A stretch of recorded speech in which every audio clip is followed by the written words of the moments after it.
जनक सह निर्बंध अन्य जनक सह विवाह प्रेमिक बाहाघर भोजी रे प्रेमिकार हंगामा अधा खियारु फेरिले अतिथि थाना रे अटक बर।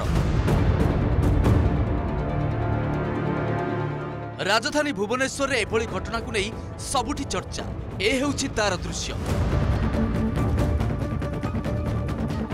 बर भी अछंती नवविवाहिता कन्या भी अछंती ता सह अछंती बंधु बांधव अतिथि कुटुंब आउ समस्तक उपस्थिति रे मारपीट घोषणा घोषणी जी जहाकू पारिले तले पकाइले प्रीति भोजन बेले अप्रीतिकर परिस्थिति आउ एही महाभारत पछर मुख्य नायिका हेले बरंक प्रेमिका। रविवार राति भुवनेश्वर धौली थाना ठारू मात्र 100 मीटर दूर रे थिबा मंडप रे चलीथिला रिसेप्शन पार्टी। ठीक एही समय रे पहुंचीथिले नवविवाहित युवकंक प्रेमिका आउ भंडूर करदेले प्रेमिका जनक। शेषरे पुलिस पहुंची स्टेज उपरु बरकू उठाई आनिथिला थानाकू। जनकर निर्बंधर मुदी पिंधि आउ जन को विवाह करी गत काली तांकर रिसेप्शन उत्सव थिला। से समय आसिकी खुशी रे पिका पकईथिले जो युवती तांको विवाह करबा पाई निर्बंधर हेइथिला जांक सहित एवं ता परवर्ती समय विवाह मंडपरु सीधा सड़क भाबे थाना रे जाई पहुंचीचंती बर।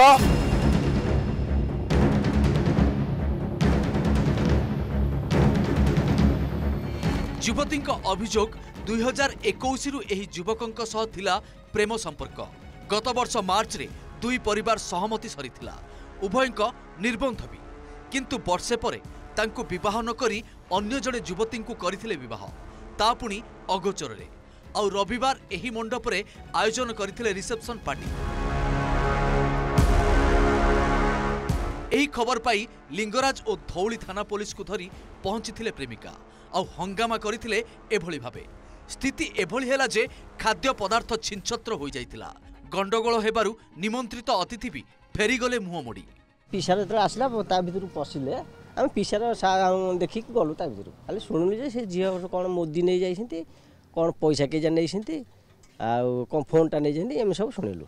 पुलिस तापर नै के गले से मानु लोक का बाकाने प्रथम रा भोजी हुए एठी गहली हुए किंतु गहली नै किए आ चुटकिना खाई दी जाउंती जना पडुनी भोजी भले लागुनी लुचिला भलिया भोजी भात खाइ पे जाउची सेमती किछि जना पडु।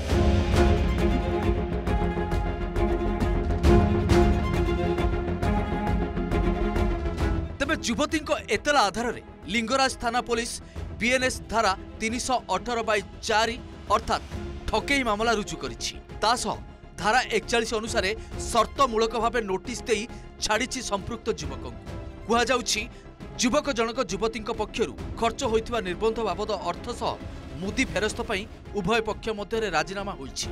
ए संपर्क रे उभयंक पक्षर किंबा पुलिस पक्षर कौनसी प्रतिक्रिया मिल पारि नाही। भुवनेश्वर कैमरा पर्सन अनंतक सह चंदन पाइकराई रिपोर्ट ओटीवी।